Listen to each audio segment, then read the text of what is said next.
magaang na snow, kaya hindi mahirap palahin yan. Hindahan-dahan lang. Medyo mahina yung hangin, kaya makikita mo na medyo bumabagsak lang siya ng banayad, hindi siya sideways. Corner kasi to, kaya medyo sideways, pero pag dungo sa labas ang bagsak niyan pababa. So yan ang magaang napalahin na snow. Fluffy siya, so manipis lang yung magaang na parang cotton, kaya nililipad ng ganyan. Minus ano ba ngayon? Minus 36, pero walang hangin, walang malakas na wind chill, kaya mababa ang wind chill. Ito yung main haka rink, mas malaki. Kita mo may bleacher siya dyan, hindi katulad dun sa kabila na medyo maliit lang. Mamaya papakita ko sa inyo yung maliit na haka rink. Bale, ito yung unang ginawa nila back in the 80s. Tapos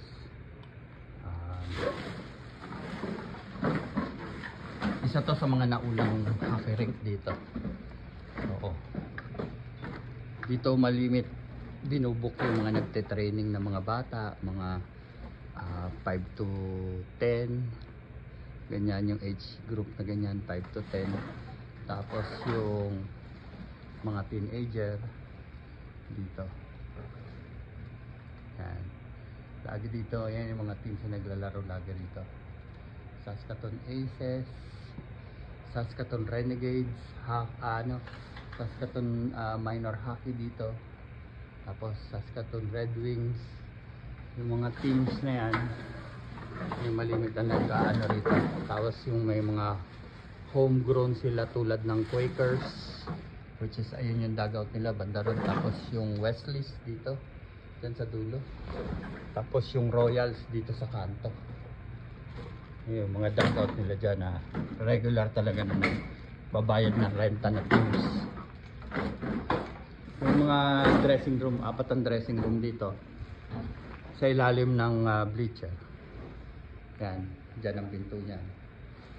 Tapos referee room meron, hindi isa ng mga referee.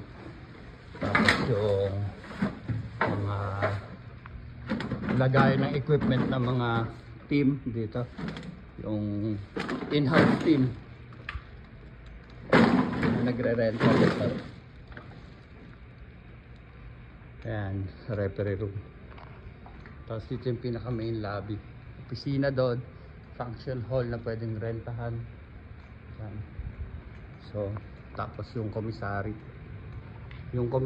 kinakausap nila kami na total daw may experience naman daw sa patakbo ng restaurant. Take over ko na daw tong commissary. Wala lang kaming taong kasama. So kaming dalawa lang mag-asawa, tsaka yung anak ko yung she's doing the admin work sa business. So yun ang ginagawa niya, plus yung mga pansarili niya na so 3 lang kaming gumagana. Tapos meron akong 4 na part-time employees. Yan. So yan na lang ulit. Ito yung pinaka main dining. Tapos ayun yung washroom.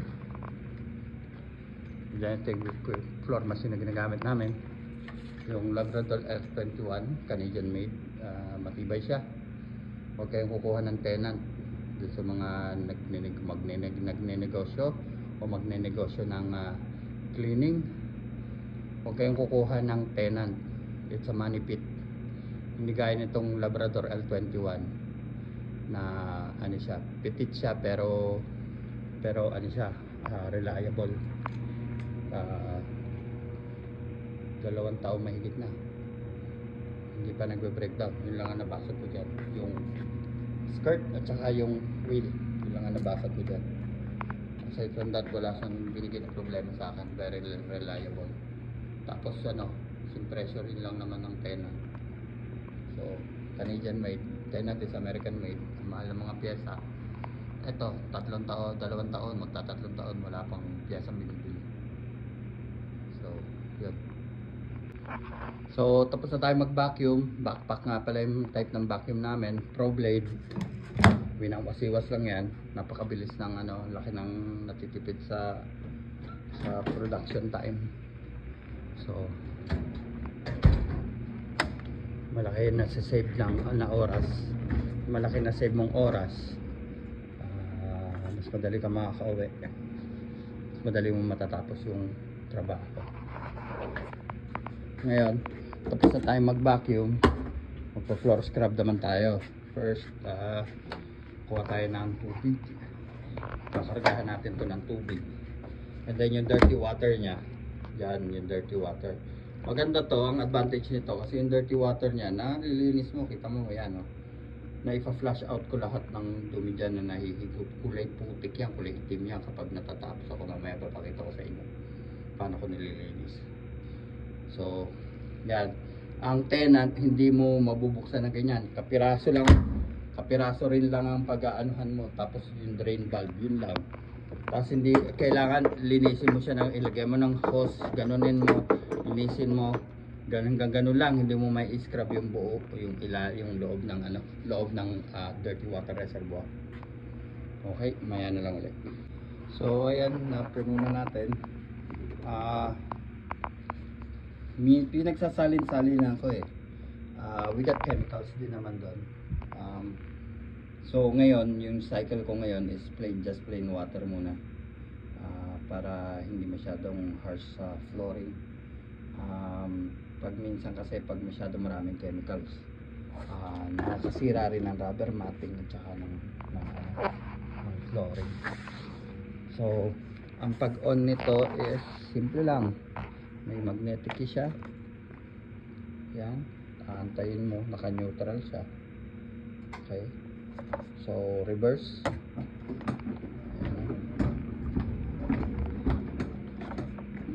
Abante, tutulak lang to. Tapos gaguide mo na lang siya. Self-propelled siya. Yan. I-guide mo lang siya, so hindi masyadong mahirap. Pero kung mga at least 1 hour 15 to 1.5 hours nakakangalay din. So ito yung board, ito yung laro ngayon. Meron siyang laro na 7 to 8 Comet Thunder, regular yan. Nagpa-practice yan dito, nagtuturo yan ng paano yung mga basics tricks ng mostly muscle memory ang ginagawa nila, paulit-ulit na drills.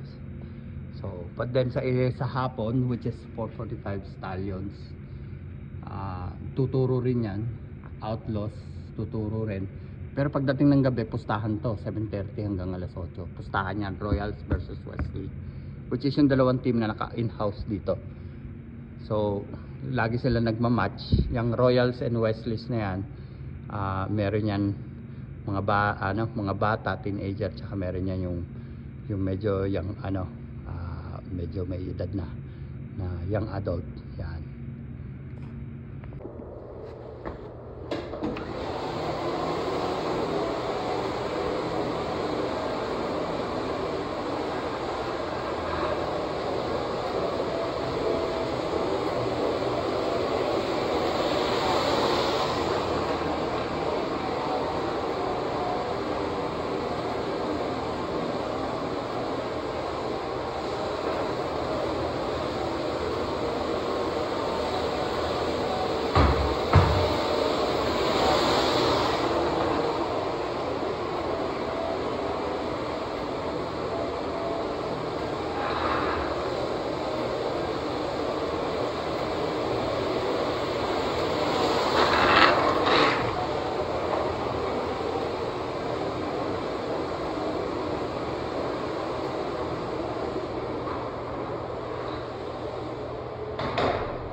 lang, ulit-ulitin mo na yung ginagawa mo.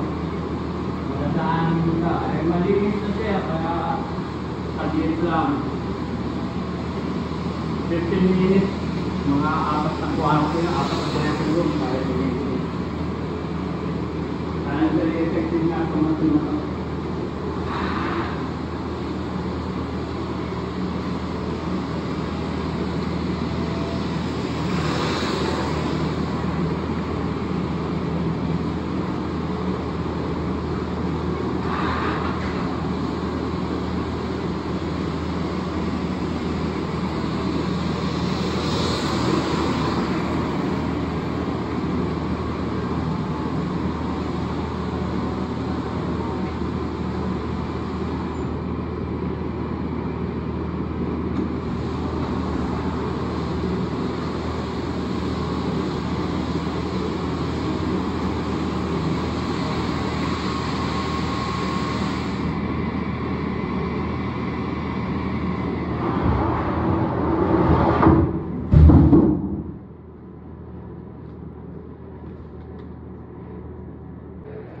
Ayan yung finished product.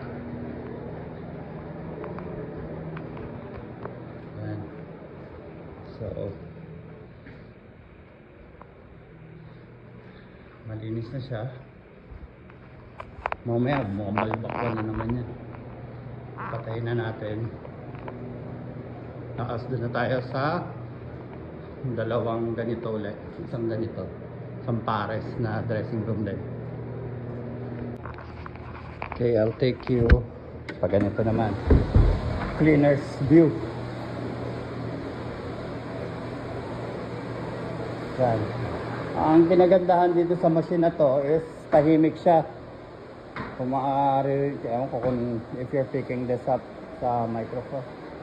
Pero hindi siya maingay. Even using a brush bristle, brush head, brush yung ginagamit niyan type na pang scrub sa floor kasi this is rubber matting, yung usual na ginagamit sa mga gym. So kung tutuusin, mabaho siya kapag tinuluan to ng pawis, no?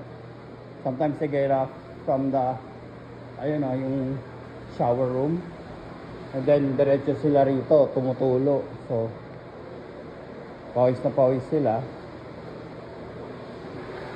Tapos papatak dyan sa rubber matting. Yung amoy nung pawis nagsisip in doon sa rubber matting. So dati ang baho-baho talaga nito, grabeng baho. Pero sinagana nila araw-araw ini-scrub. Tapos ginagamitan namin ng chemicals. Mahirap din gamitan ng chemicals kasi minsan yung pawis nagre-react doon sa chemicals, lalong bumabaho. So pasalin-salin yung ginagawa namin. Plain water. Tapos next time with chemicals. Pag andun pa rin yung amoy ng ihi, ng pawis, hinahanap namin yung spot na yon, and then yun lang yung tinitreat ko ng chemicals.